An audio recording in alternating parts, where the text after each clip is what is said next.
آج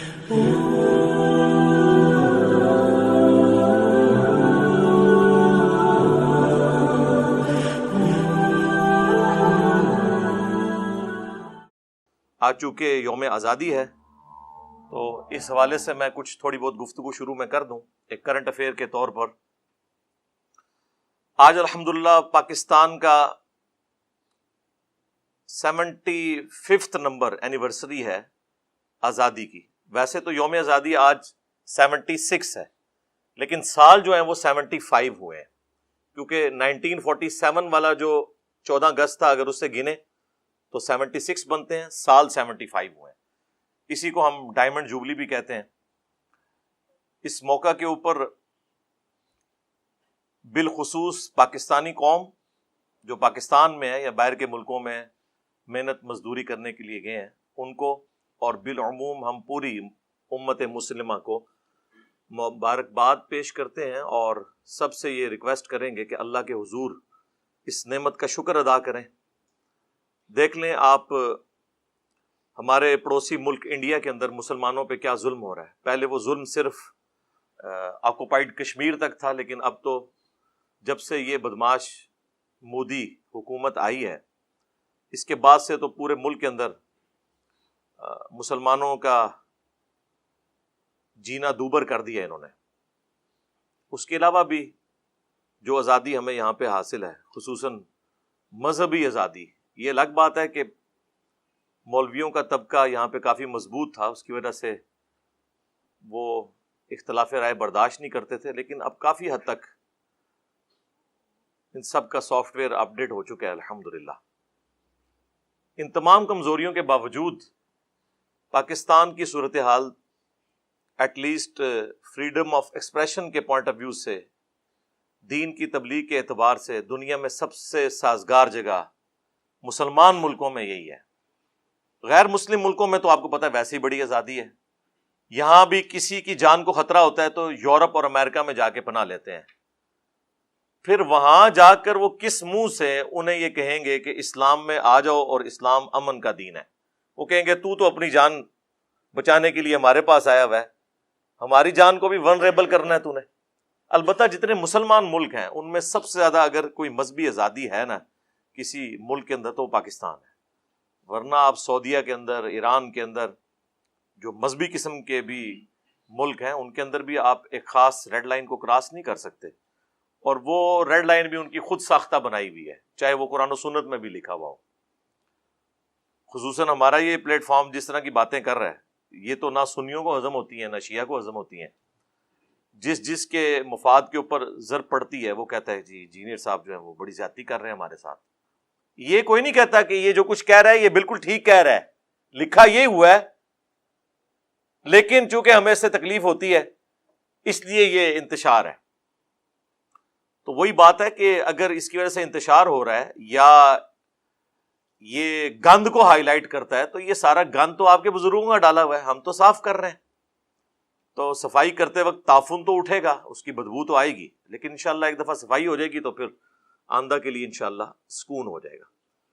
تو اللہ کے حضور سب کے سب لوگ شکر ادا کریں اس موقع کے اوپر، آج کے دن کے اعتبار سے۔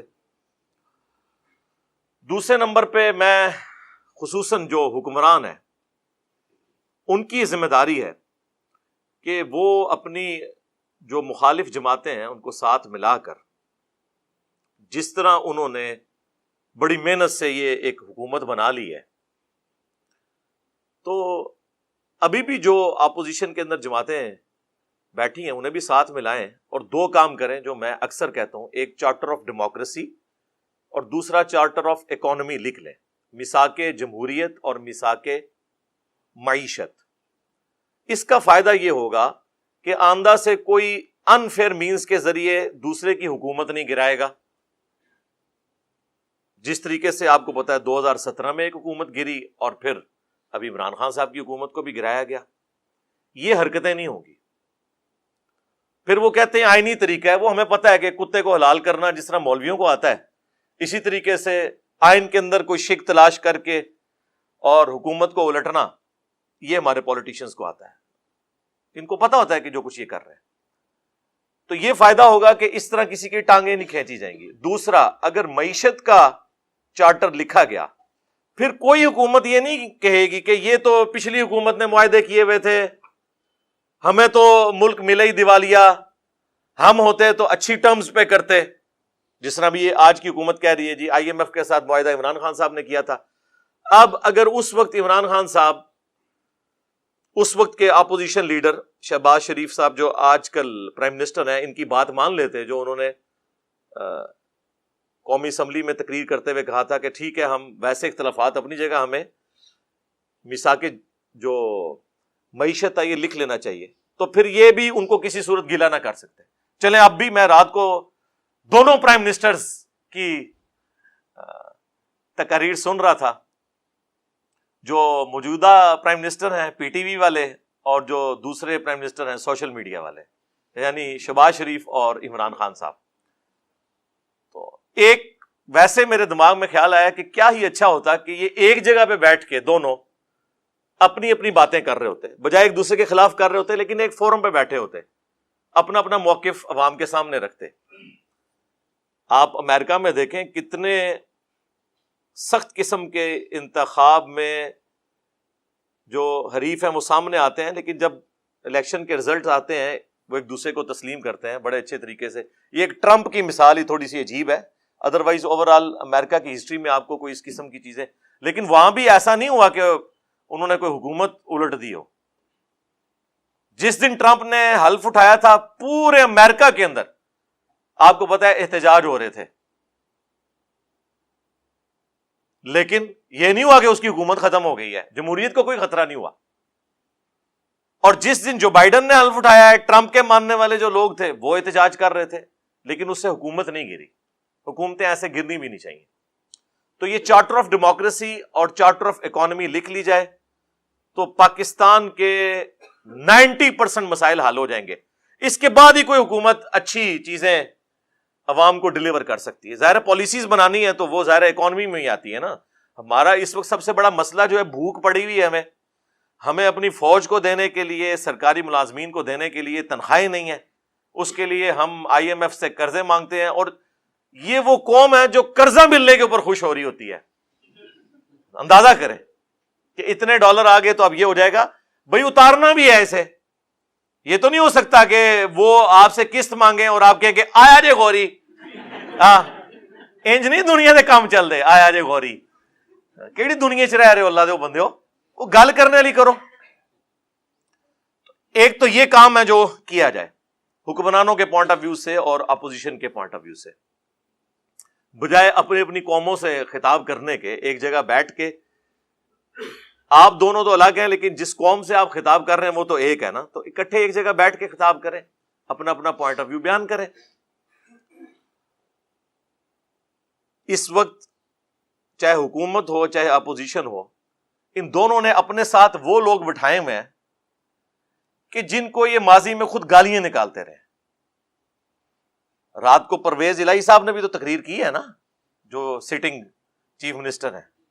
ان کو عمران خان صاحب کیا کچھ کہتے تھے پہلے, تو اب ساتھ بیٹھے ہوئے ہیں. اسی طریقے سے شہباز شریف صاحب کے ساتھ زرداری صاحب جو بیٹھے ہوئے ہیں, تو یہ کیا ایک دوسرے کو کہتے رہے. مجھے کہنے کی ضرورت نہیں ہے, سوشل میڈیا پہ آپ ان کی تقریر سن سکتے ہیں. تو اب جب آپ لوگ اپنے مفادات کی خاطر اکٹھے ہو کے بیٹھے ہوئے ہیں, تو قوم کے لیے بھی بیٹھ جائیں اور ایک چارٹر آف ڈیموکریسی اور ایک چارٹر آف اکانومی لکھ لیں, تاکہ آئندہ سے کوئی اسٹیبلشمنٹ کا اعلی کار بن کر حکومت کو نہ گرائے. اس کے بعد میں جو ہمارے ریاستی ادارے ہیں, اور ظاہر ہے ادارے تو خیر یہ ایک کوڈ ورڈ کے طور پہ استعمال ہوتا ہے, ادارے تو دو ہی ہیں, باقی تو بیچارے سارے مظلوم ہی ہیں.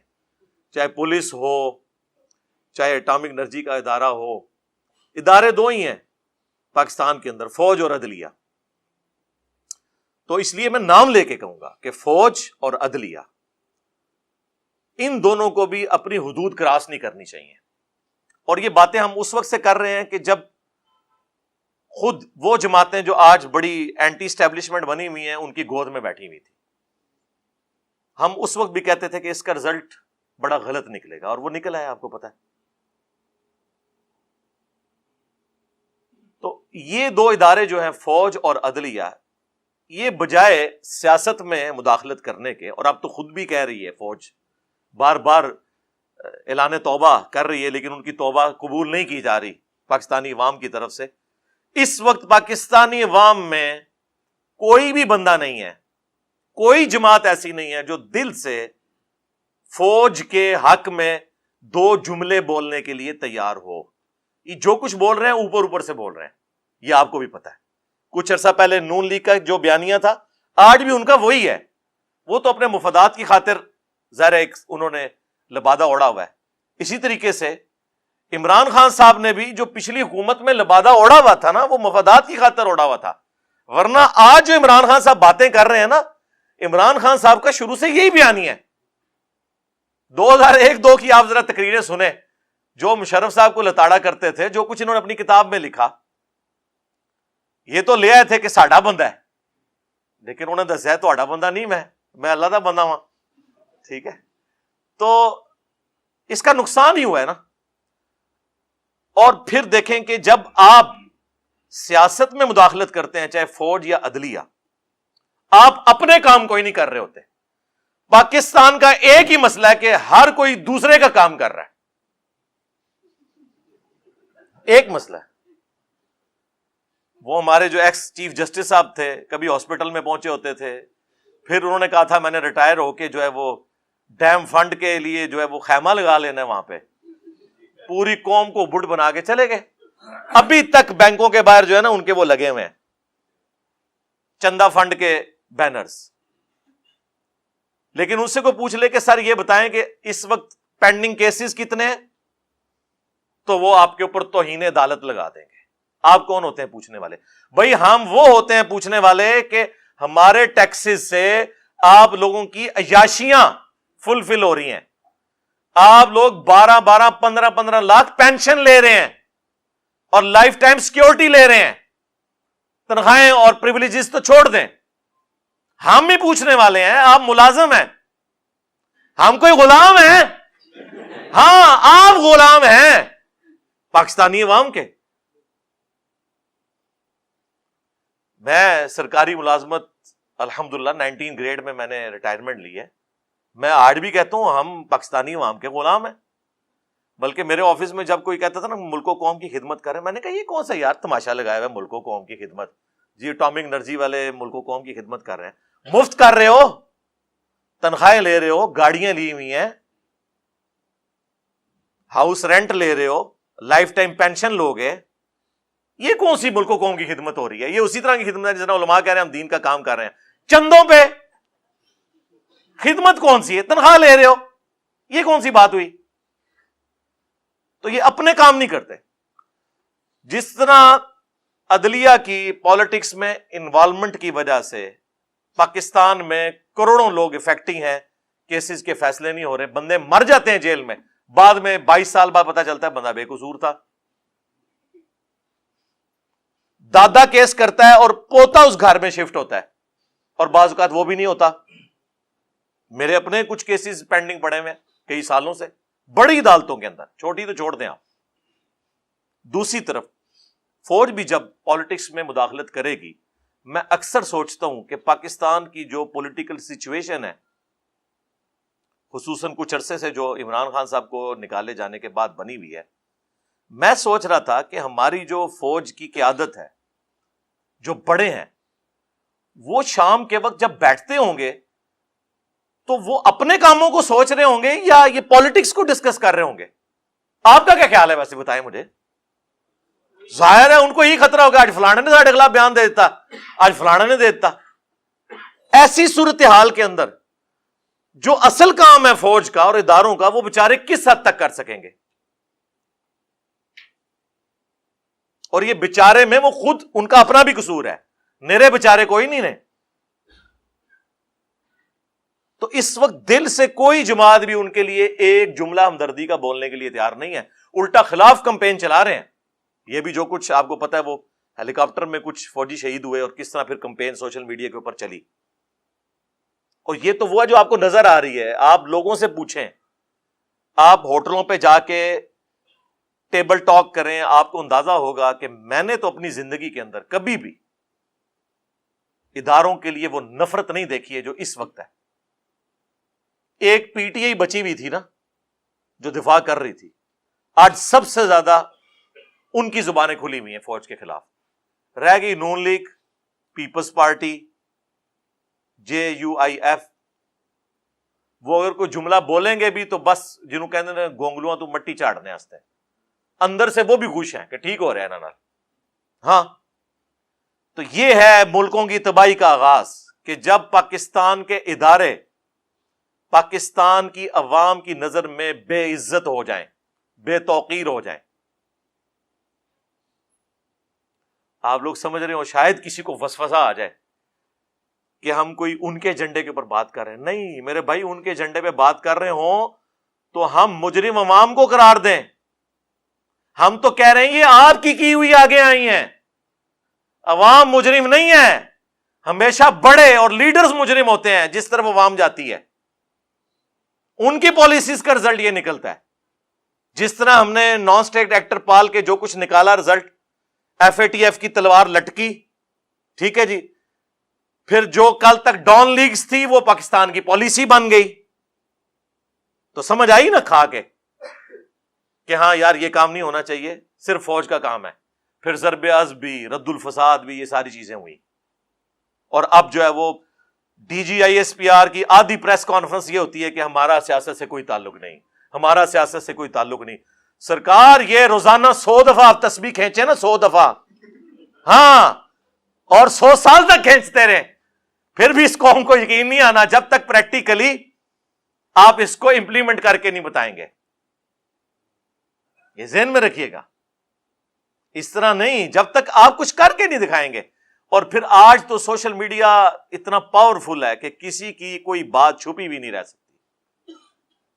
آپ ذرا سی ہینکی پھینکی کریں گے, کوئی نہ کوئی کلپ گھومتا گھماتا آ جائے گا, اور پھر کوئی بڑا صحافی اٹھا کے اسے ٹویٹر پہ یا اپنے فیس بک پہ لگا دے گا, اور پھر وہ جناب اس طرح پھیل جائے گا. پھر آپ بے شک گرفتار کرتے رہیں. مجھے بتائیں گرفتاریوں سے کیا وہ جو باتیں لوگوں کے ذہنوں میں چلی گئی ہیں وہ نکل گئی ہیں؟ نہیں. تو یہ کون سا طریقہ ہے؟ اس کی بجائے نیریٹو بنائیں. فوجیں صرف ملک کی سرحدوں کی حفاظت کر سکتی ہیں. جس کو فوج کہہ رہی ہوتی ہے نظریاتی سرحدوں کی حفاظت, وہ فوج نہیں کر سکتی, وہ پولیٹیشنز نے کرنی ہوتی ہے, وہ مذہبی پیشواؤں نے کرنی ہوتی ہے جو اس ملک کے اندر موجود ہوتے ہیں. وہ کاؤنٹر نیریٹو دیتے ہیں. اور ان کا حال آپ دیکھ لیں کہ پہلے تو وہ ایک پیج کی بات کرتے تھے, وہ تو پیج ایسا پھٹا ہے کہ اب یہ پیج بالکل ہی الگ ہو گیا اور سنبھالا ہی نہیں جا رہا. اس اعتبار سے میں سمجھتا ہوں پاکستان اس وقت ڈسائسو مومنٹ سے میں, یہاں ہم نے ڈیسائیڈ کرنا ہے کہ ہر ایک نے اپنا کام کرنا ہے. عدلیہ کو بھی جو شوق ہے نا کہ 9 بجے کے خبر نامے میں پہلا آدھا گھنٹہ عدلیہ ڈسکس ہو رہی ہو کہ فلاں کو بیل مل گئی, فلاں کی تاریخ لگ گئی. اور تاریخیں کن کی لگ رہی ہیں؟ جو بڑے ہیں, چھوٹوں کا ذکر ہی کوئی نہیں ہے, جو بےچارے انصاف کے لیے سالہ سال سے ذلیل ہو رہے ہیں عدالتوں کے اندر. اور عدالتیں ہماری جو ہے پریس کانفرنس کی جگہ بنی ہوئی ہیں. پولیٹیشنز جو ہیں وہ باہر بیٹھ کے پریس کانفرنس کر رہے ہوتے ہیں, اور ججز جو ہیں وہ کورٹ روم کے اندر پریس کانفرنس کر رہے ہوتے ہیں. آج اگر کسی پولیٹیکل لیڈر نے کوئی بیان دے دیا ہے, اگلے دن کوئی ہائی کورٹ کا جج, کوئی سپریم کورٹ کا جج بیٹھ کے اسے ریبٹل کر رہا ہوتا ہے. وہ یار تم لوگوں کا یہ کام ہے؟ جج کا مطلب ہے جج کرنا, کہ وہ سنے گا. جج گونگا ہوتا ہے جی, یہ گوروں سے پوچھیں. جج گونگا ہوتا ہے, صرف وہ اس وقت بولتا ہے جب اس کو کوئی بات سمجھ نہیں آ رہی نا, تو وکیل سے کہتا ہے یہ آپ اس کو ذرا کلیئر کر دیں, باقی آپ اپنا جو جتنا ڈیفنس ہے نا وہ ریٹن میں مجھے جمع کروائیں. وہ اس کو پڑھتا ہے, اس کے بعد ایک رزلٹ سنا دیتا ہے. امریکہ میں جج مرتے دم تک جج ہوتا ہے, ریٹائر نہیں ہوتا. سب سے قیمتی انسان دنیا میں اللہ کی کرسی پہ جج بیٹھا ہوا ہے. اللہ نے اپنے لیے کہا ہے نا اولو العلم قائما بالقسط, اہل علم کا کہا کہ جو اللہ انصاف کے اوپر قائم ہے اس کے ایک ہونے کی گواہی اہل علم دیتے ہیں. اللہ نے ترازو نازل کیا. انبیاء کا بھی جب ذکر ہے تو کہا کہ کتابیں نازل کی اور ترازو قائم کیا. اور ہمارے ترازو کی آپ حالت دیکھ لیں کیا ہوئی ہے. پہلے ہی عوام کو پتا ہوتا ہے جناب اے جج بیٹھے نے اے رزلٹ آئے گا. ہاں, تو ٹھیک ہے یار، پھر عوام کو بٹھائیں اپنی سیٹوں کے اوپر، پھر بیان دیتے ہیں ہم جو ضمیر کے مطابق فیصلہ کریں گے. واہ، یہ کون سا دنیا کا قانون ہے کہ ضمیر کے مطابق فیصلہ کریں گے؟ قرآن تو کہتا ہے آپ کو اپنے خلاف گواہی دینی پڑے، اپنے رشتہ داروں کے خلاف گواہی دینی پڑے، آپ نے انصاف کے اوپر فیصلہ کرنا ہے، ضمیر کے مطابق نہیں، قانون کے مطابق فیصلہ کرنا ہے. عوامی امنگوں کا مکمل خیال رکھا جائے گا، یعنی جتنے لوگ ہماری تصویریں لگا کے اس پہ جو زیادہ جوتیاں مارے گا نا، اس کے حق میں فیصلہ کریں گے، کیونکہ ان سے ہمیں زیادہ ڈر لگتا ہے ٹرولنگ سے. یہ ہوتی ہیں عوامی امنگیں. میں چونکہ ایک ایسی پوسٹ کے اوپر بیٹھا ہوں کہ میرے لیے یہ سب کے سب لوگ اسٹوڈنٹ کی حیثیت سے ہیں، اس لیے میں ان سے اس لہجے میں گفتگو کر سکتا ہوں، اور پریکٹیکلی اسٹوڈنٹ ہیں بھی ہیں الحمدللہ.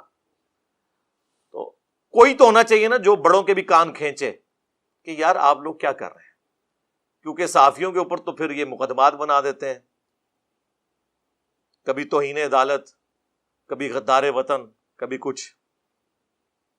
تو کم از کم جو نیوٹرل پلیٹ فارم سے ہیں، یہ نیوٹرل وہ والا نہیں، عمران خان صاحب والا نہیں، ان بائسڈ، ایسے اس لفظ کو بدنام کر دیا، ان بائسڈ کہنا چاہیے، غیر جانبدار. تو وہ لوگ کم از کم ان کو ہوش دلائیں کہ یار ہوش کے ناخن لیں. اور آخر میں جو پاکستان میں صاحب ثروت لوگ ہیں، امیر لوگ، ان سے میں ریکویسٹ کروں گا، اس وقت قوم کو اس بدحالی سے نکالنے میں آپ سب سے اہم کردار ادا کر سکتے ہیں. ہمارے جتنے بڑے بڑے پولیٹیشنز ہیں، پراپرٹی ڈیلرز ہیں، اور اس طریقے سے کاروباری لوگ ہیں جو اربوں ڈالرز کے مالک ہیں، کیا وہ ملک کو کنٹریبیوٹ نہیں کر سکتے؟ پھر اس کے اگینسٹ ایک آرگومنٹ آتا ہے کہ اگر وہ کہتے ہیں ہم نے ملک و قوم کے بیت المال میں کوئی پیسہ جمع کروایا تو پھر کوئی اور کھا جائے گا. ہم کب کہہ رہے ہیں کہ آپ پریزنٹ گورنمنٹ یا کسی بھی گورنمنٹ کے حوالے پیسہ کریں؟ آپ ملک کے اندر کاروبار جنریٹ کریں. دیکھیں، ایک شخص سے مجھے انتہائی شدید نوعیت کے اختلافات ہیں، ملک ریاض صاحب، بیریر ٹاؤن کے جو آنر ہیں، لیکن ایک بات ماننی پڑے گی، اس بندے کی وجہ سے پاکستان کے ملینز آف پیپل کے گھروں کے چولہے جل رہے ہیں. اس نے اسی ملک سے اکانومی کو چلا کے اتنا پیسہ جنریٹ کیا ہے. فاسٹ فوڈ میں آپ KFC، میکڈونلڈ، یہ آ کے یہاں پہ کمائی کر رہے ہیں نا. لوکل فاسٹ فوڈ تو آپ کا اس طرح کوئی کھڑا ہی نہیں ہو سکا. پراپرٹی کی فیلڈ میں بھی باہر کے لوگوں نے آگے کمائیاں کرنی تھی. اگر یہ بندہ نہ ہوتا، پھر اس کو دیکھا دیکھی ڈیفنس والوں نے اپنا DHAs لانچ کیے. آج ملک کی اکانومی انہی کی وجہ سے چل رہی ہے. انہوں نے بھی تو اسی ملک سے آپ کو سب کچھ جنریٹ کر کے بتایا، اور اس سے بڑھ کر باہر جو اوورسیز پاکستانی تھے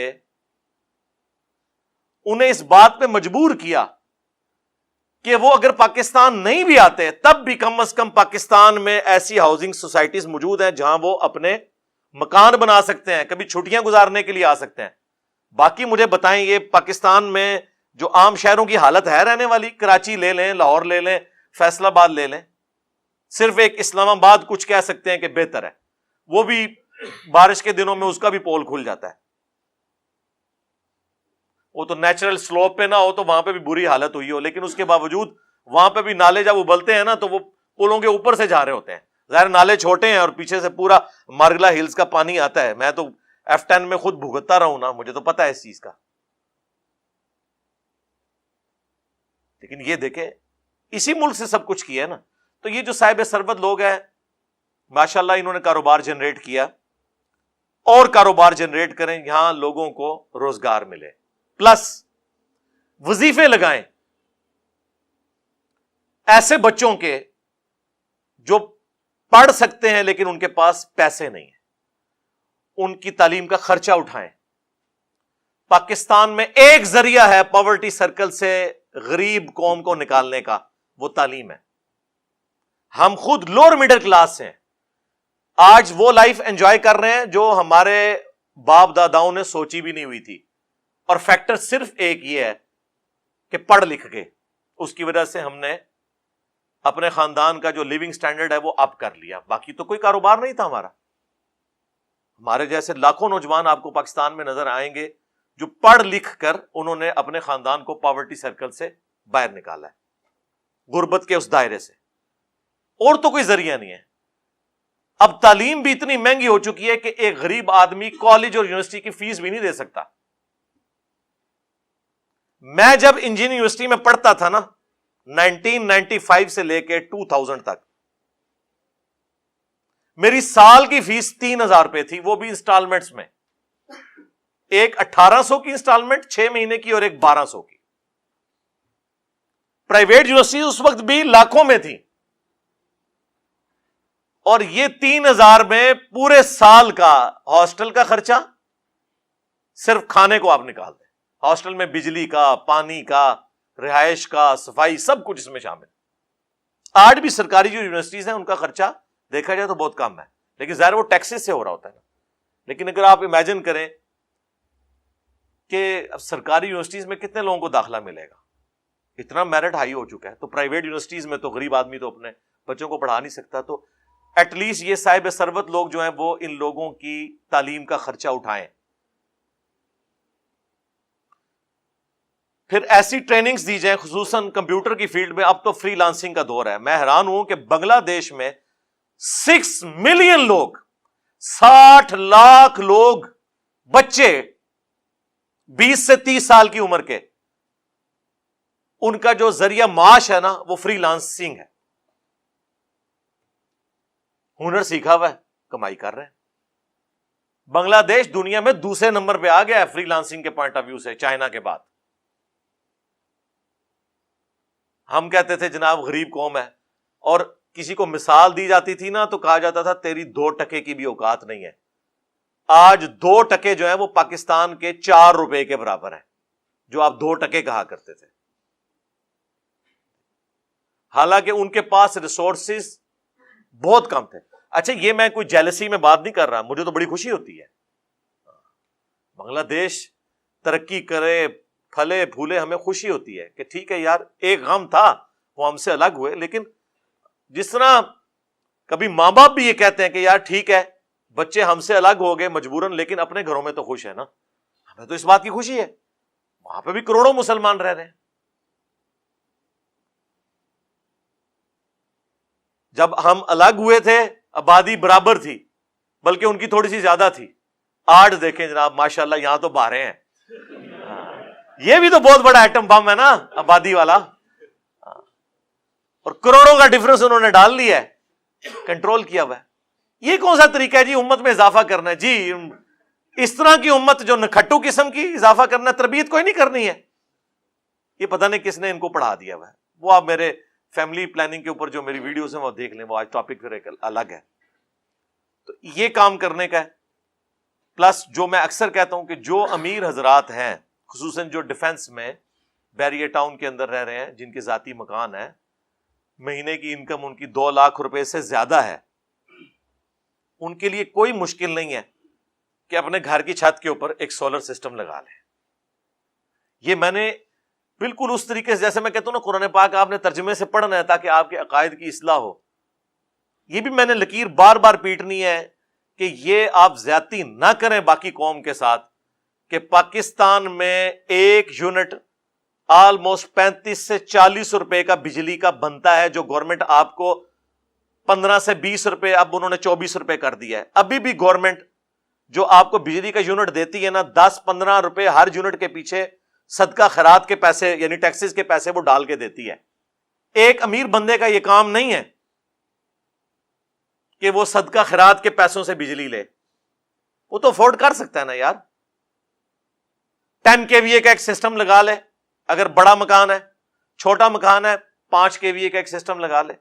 آج کی ڈیٹ میں 14 اگست 2022 بمطابق 15 محرم 1444 ہجری آلموسٹ 10 سے 11 لاکھ روپے کا 5 kVA کا سسٹم لگ جاتا ہے. 25-30 سال کے لیے آپ بجلی سے بے فکر ہو جائیں. جس طرح آپ گھر میں بورنگ کروا کے گورنمنٹ کے پانی سے بے فکر ہو جاتے ہیں نا, یہ کریں. اور دوسری آپ کی کتنی بڑی کنٹریبیوشن ہوگی کہ اگر یہ سب لوگ بلکہ میں تو کہوں گا کہ بیریا ٹاؤن اور ڈیفنس میں جہاں لوگ کروڑوں کے پلاٹس لے کے کروڑوں کی کنسٹرکشن کر رہے ہیں، اس میں مجھے بتائیں 10 لاکھ یا 20 لاکھ روپیہ تو اونٹ کے منہ میں زیر ہے. ان کو تو آفیشلی یہ ڈکلیئر کرنا چاہیے کہ یہاں پہ مکان وہی بنائے گا جو اپنا سولر سسٹم اپنا انسٹال کرے اوپر. اور میرے بھائی جو 1.5-2 کروڑ روپے کا پلاٹ لے رہا ہے وہ 10 لاکھ روپے کا سسٹم نہیں لگا سکتا. جس کے پاس 50 لاکھ روپے کی گاڑی ہے جو چند سالوں کے لیے، اور یہ ایک پوری جنریشن کے لیے 25-30 سال کے لیے ایک سولر سسٹم نہیں وہ لگا سکتا. لیکن وہ لوکل نہیں لگانا آپ نے، جو کمپنیاں گورنمنٹ کی طرف سے ہیں جس میں ریورس میٹرنگ بھی پھر آپ کو الاؤ ہوتی ہے، جو اوریجنل والی پلیٹس ہیں. وہ میں نے اب کسی کا نام نہیں لینا ورنہ پھر ایک آپ بالکل اسپیسیفک ہو جائیں گے. کافی ساری کمپنیز ہیں، وہ آپ دیکھ لیں گے یوٹیوب پہ، آپ کو اندازہ ہو جائے گا. تو یہ کام اگر کر لیں تو اب یہ سب جو ہمارا امیر طبقہ اور زیادہ بجلی بھی یہ یوز کرتا ہے. آپ کو پتا ہے پاکستان میں 35 سے 40% لوڈ جو ہے وہ اے سیوں کا ہے. جی اگر اے سی بند کر دیے جائے نا پاکستان سے تو بجلی زیادہ ہے ہمارے پاس گرمیوں میں. مجھے بتائیں چھوٹی سی دکان میں بھی ایئر کنڈیشن لگا ہوا ہے تو ایٹ لیسٹ 1.5 سے 2,000 واٹ تو لیتا ہے ایک انورٹر بھی. وہ تو پھر چل چل کے تھوڑا جا کے پھر بھی 700-800 پہ تو آتا ہے. وہ جتنی سرکاری بلڈنگز ہیں ان کے اوپر سولر لگے ہوئے ہوں، نہ وابڈا سے ان کو بجلی دی جائے. جناب آپ یوٹیوب پہ جا کے دیکھیں جن ملکوں میں سورج اتنا نکلتا بھی نہیں، پاکستان تو آئیڈیل جگہ ہے سولر کے پوائنٹ آف ویو سے. باقی جو ونڈ انرجی ہے اس کے اعتبار سے تو صرف ہمارے کوسٹل ایریاز ہی ہیں، پورے ملک میں ونڈ انرجی تو اس طرح جنریٹ نہیں ہو سکتی. لیکن سولر پاکستان میں 330 دن سورج نکلتا ہے. یہ خوش نصیب ترین جگہوں میں سے ہے سولر کے اعتبار سے. چائنا میں دیکھیں پورے پورے پہاڑ، جس طرح یہاں پہ آپ کو درخت جنگل نظر آتے ہیں نا، سولر پینلز کے ہیں. جھیلوں کے اوپر، سمندروں کے اوپر، پولوشن زیرو، انرجی پروڈیوس ہو رہی ہے. کوئی تیل جلانے کی ضرورت نہیں ہے آپ کو، کوئی شور نہیں، کوئی کچھ نہیں. تو یہ کام کریں، پابند کریں ہاؤسنگ سوسائٹیز والے کہ سولر سسٹم اپنا لگائیں اور بجلی ان کو نہ پرووائڈ کی جائے. وہ بجلی جھونپڑیوں میں رہنے والے غریب لوگ ان کو ملے اور ان کے لیے اور سستی کریں. اور یہ بار بار جو تیل کے آپ معاہدے کر رہے ہیں اس کی بجائے سولر سسٹم خریدیں. گورنمنٹ معاہدے کرے بڑی کمپنیوں کے ساتھ. تو اب بجائے یہ پلانٹ لگانے کے جی ہم نے فلاں جگہ جو ہے ایک فرنس آئل کا پلانٹ لگا لیا، فلاں جگہ ڈیزل پلانٹ لگا لیا، اس کی بجائے میرے بھائی پاکستان میں زمین تھوڑی ہے یار، اندازہ کرو بلوچستان پورا. اور میں حیران ہو رہا تھا بلوچستان میں کتنا سیلاب آیا ہوا ہے. جہاں پانی کی ایک ایک بوند کو لوگ ترستے ہیں وہاں سیلاب آئے ہوئے ہیں. ایک ڈیم نہیں ہم بنا سکتے، پانی نہیں ہم سٹور کر سکتے. یعنی بلوچستان کا سیلاب سن کے بڑی حیرانگی ہوتی ہے. اسی طریقے سے مجھے تو ایسی حیرانگی ہوتی ہے کہ کوئی مجھے بتائے نا کہ ملتان میں برف باری ہوئی ہے تو آپ حیران ہوں گے نا. اس طرح میں حیران ہو رہا ہوتا ہوں کہ یار یہ بلوچستان ہے کہ پانی سنبھالا نہیں جا رہا اور واٹر ٹیبل وہاں پہ تقریباً 700-800 بعض جگہ 1000 فٹ پہ جا چکا ہے. پرانے طریقے چلتے آ رہے ہیں، انہی کو یوز کیا جائے. جو کنویں کھودے میں یہ جتنے پانی ہیں ان کا رخ ان کنووں کی طرف کر دیں آپ تو زمین میں واٹر ٹیبل اوپر آ جائے گا. لوگوں نے پریکٹیکلی یہ کر کے بتایا. ایک موسم کی بارشیں اگر آپ سٹور کر لیں نا، ایک علاقے کی، ایک گراؤنڈ کی، پورے علاقے کا واٹر ٹیبل اوپر آ جاتا ہے.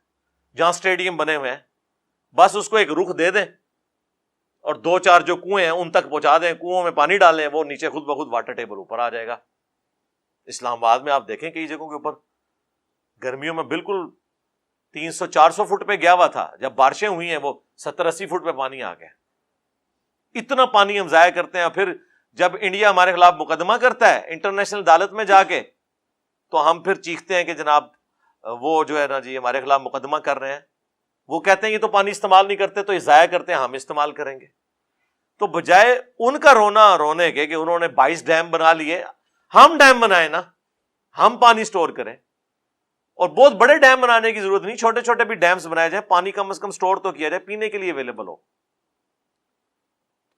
اب باتیں تو پھر آپ کو پتہ ہے ہم بھی کسی صحافی سے کم نہیں ہیں، ہاں بہت ساری باتیں کی جا سکتی ہیں، لیکن میں نے کوشش کی کہ تھوڑے سے وقت میں اپنا درد دل، چونکہ آج کا دن متقاضی تھا، 14 اگست کا دن تھا، تو میں 14 اگست کے حوالے سے کم از کم اس نیشن کے پوائنٹ آف ویو سے پاکستان کی جو حالت زار ہے جس کی وجہ سے ہم سب لوگ اب پریشان ہیں، تو 2-4 باتیں آپ کے گوش گزار کرتا۔ سٹارٹ بھی میں نے اللہ تعالیٰ کے شکر سے کیا تھا، اینڈ پہ بھی اللہ کا شکر ادا کرتے ہیں، اللہ ہی کی طرف رجوع لاتے ہیں، اللہ سے دعا بھی کریں کہ اللہ تعالیٰ پوری امت مسلمہ بالعموم اور بالخصوص ملک پاکستان، اس میں رہنے والے لوگوں کی دین دنیا اور آخرت کی بہتری فرمائے۔ صلو علی محمد و آل محمد، اللہم صلی علی محمد وعلی آل محمد و اصحاب محمد و ازواج محمد اجمعین الی یوم الدین، آمین۔ ہاں جی، آپ کی پرچیوں کا سلسلہ شروع کرتے ہیں اللہ کا نام لے کے۔